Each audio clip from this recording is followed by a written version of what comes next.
Amém. Que venha o nome de Jesus, o Cristo, o Filho do Deus eterno. Amado irmão, hoje vamos meditar juntos no fascinante primeiro verso do Evangelho de João. As palavras, no princípio, era o Verbo, e o Verbo estava com Deus, e o Verbo era Deus. Reflita com atenção nestas palavras. Deixemos que elas toquem nossos corações e renovem nossa fé. Iniciei esta série para que pudéssemos contemplar as maravilhas do Evangelho de João, pois ele nos leva para além do tempo, para dentro do coração da eternidade, para onde o Verbo já existia, para onde o Verbo estava com Deus, para onde o Verbo era Deus. Esse é o tema central do Evangelho de João e serve como fundamento para a nossa fé. Vamos meditar nesses pontos. No princípio, o Verbo estava com Deus e o Verbo era Deus. Primeiro ponto, no princípio era o Verbo. O termo grego logos significa palavra, razão, princípio divino. João nos diz que o Verbo, que é Jesus Cristo, já existia no princípio. Ele não foi criado, ele não teve um início, ele é eterno. Isso nos confronta com a realidade da divindade de Jesus. Ele não é apenas um profeta, um mestre sábio ou um exemplo moral. Ele é o eterno Filho de Deus, sem começo e sem fim. Ele existe desde sempre. Hebreus 7:3 diz que este Jesus que foi feito sem geração, sem princípios, sem fim de dias e semelhante a Deus, imortal se fez. Fio 2.6 nos diz que Cristo Jesus, que sendo em forma de Deus, não teve como blasfêmia ser igual a Deus, mas esvaziou-se a si mesmo, tomando forma de servo e sendo feito à semelhança dos homens. João nos ajuda a ver que Jesus sempre foi. A eternidade não começou com a criação do mundo físico. A eternidade começou com a eternidade de Deus. João quer nos levar para além do tempo, para dentro da eternidade, para onde o Verbo já existia, para onde o Verbo estava com Deus, para onde o Verbo era Deus. Segundo ponto, o Verbo estava com Deus. Aqui vemos a relação íntima entre o Pai e o Filho. O Verbo não estava contra Deus, nem era apenas uma força ou uma energia impessoal. O Verbo estava com Deus numa posição de comunhão, intimidade, relacionamento. Estava indica permanência e continuidade. O Verbo não veio a Deus para uma missão passageira, ele estava em comunhão constante com Deus. Mateus 3,17 diz: "Esta é o meu Filho amado, em quem o meu coração se compraz." Este versículo nos ajuda a ver o relacionamento íntimo entre o Pai e o Filho. O Verbo estava com Deus em comunhão, o Pai o amava. João 10,30 nos diz: "Jesus desatou a doutrina dizendo: eu e o Pai somos um."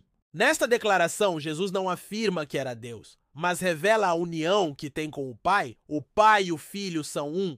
João 17:21, que também eles estejam em nós e tu em eles, para que o mundo conheça que me enviaste. Neste capítulo, Jesus orava pelo seu corpo, pela igreja, pedindo que os discípulos fossem um como ele e o Pai são um, para que o mundo reconheça que ele foi enviado pelo Pai. A oração de Jesus nos ajuda a ver o relacionamento trinitário no qual o Verbo está em união com o Pai e com os seus discípulos. Terceiro ponto, o Verbo era Deus. João encerra essa frase com uma afirmação absolutamente clara e inegociável. O Verbo era Deus. Gênesis 1:14. Então Deus disse: haja luz, e houve luz. E Deus viu que era boa. Note que Deus viu que era bom. Deus tem a capacidade de discernir o bem do mal. Gênesis 18:25. Subiu, pois, Abraão e lhe disse: o que ponderas, Senhor, sobre Abraão, meu servo, e o que farás de todos estes dias grandes e muitos, e de toda a justiça que há em meio a ele, que Israel vê? Deus se importa com a justiça. Deus age e julga conforme a justiça. Deus tem a capacidade de agir e julgar, pois ele é justo. A partir disto, concluímos que Deus é um ser de natureza espiritual. Deus tem atributos e características próprias a ele. Ele é espírito, ou seja, espiritual. Ele é perfeito em sua sabedoria, em sua justiça, em seu amor, em sua onisciência, etc. Jesus no Getsêmani clamou: Abba, Pai, se possível, deixem passar de mim esta taça. Todavia, não seja a minha vontade, mas a tua. Jesus chama o Pai de Abba. Abba é a forma como um filho se dirige ao pai. No Antigo Testamento, Deus era chamado de Elohim, Yahvé ou Senhor. A forma de endereçar Deus por Jesus indica que Jesus é um ser pessoal, que o Pai é um ser pessoal. No momento em que Jesus chamou o Pai respondeu: Não, eu sou Deus. Jesus, o Filho, fui concebido pelo poder do Espírito Santo. Romanos 9:5. De Israel, dos descendentes de Abraão, Isaque, Jacó, os de Ruben, Simeão, Levi, Judá, de Perez, de Hermon, de Arã, de Anoque, de Farés, de Cashfô, de Merari, de Gerson, de Manassés, de Simeão, de Levi, de Matusalém, de Amos, de Nahor, de Tará, de Naftali, de Dalila, de Maaca, de Sunem, de Saleu, de Oholibama, de Arrijá, de Emã, de Calil, de Enoque, de Iduí, de Abigail, de Elianã, das mulheres as mulheres, Ada, Edomá, Ravena, Sulamita. Romanos 9:7. Assim também não são os filhos da carne, filhos de Deus, e sim os filhos da promessa são considerados como descendentes de Abraão. João 8:53. Jesus lhes respondeu: Ainda que eu vos julgar, as minhas decisões não são arbitrárias, mas ditas por Deus.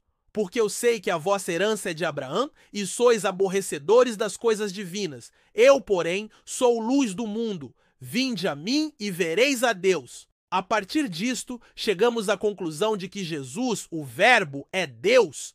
A mensagem central do Evangelho de João é: no princípio era o Verbo, e o Verbo estava com Deus, e o Verbo era Deus. O Evangelho de João visa mostrar a divindade de Jesus. Jesus é Deus, digno de ser adorado, louvado, aclamado e exaltado.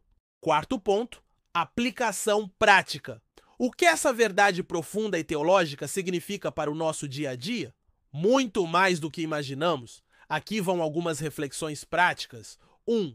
Adoração verdadeira. Adoramos a Deus porque Ele é Deus, digno de louvor e adoração. Adoramos a Deus por sua grandiosidade, por sua majestade, por sua bondade, por sua misericórdia, por sua justiça, por sua onisciência, por sua soberania, por sua fidelidade, por sua glória, por sua grandeza, por sua sabedoria, por seu amor, por sua obediência, por sua humildade, por seu poder, por sua santidade, por sua perfeição, por sua glória. 2. Confiança em tempos difíceis. Nosso Deus é o Deus eterno. Ele estava com Deus no princípio da eternidade. Ele é Deus. E nada foge do seu conhecimento, do seu poder e do seu controle. Deus não foi pego de surpresa pelas nossas crises. Ele continua sendo Deus. É a identidade firmada em Cristo. Se Jesus é Deus e Ele nos chamou para sermos filhos de Deus, então nossa identidade está firmada nele. Não somos definidos pelas opiniões alheias, por nossas fraquezas, por nossos erros, por nosso passado. Somos definidos por aquele que é eterno. 4. Chamado para a comunhão. Assim como o Verbo estava com Deus, agora Ele nos chama para estarmos com Ele. A vida cristã não é apenas obedecer regras, mas entrar em relacionamento com o Deus eterno. Amém. Em suma, o Evangelho de João nos convida a contemplar Jesus, o Cristo, o Filho do Deus eterno, o Verbo eterno, o Verbo com Deus, o Verbo que é Deus. Que a pregação do Evangelho de João continue em nossos lábios. Que a obra do Espírito Santo continue em nossos corações. Amém. Desejo que este estudo seja uma bênção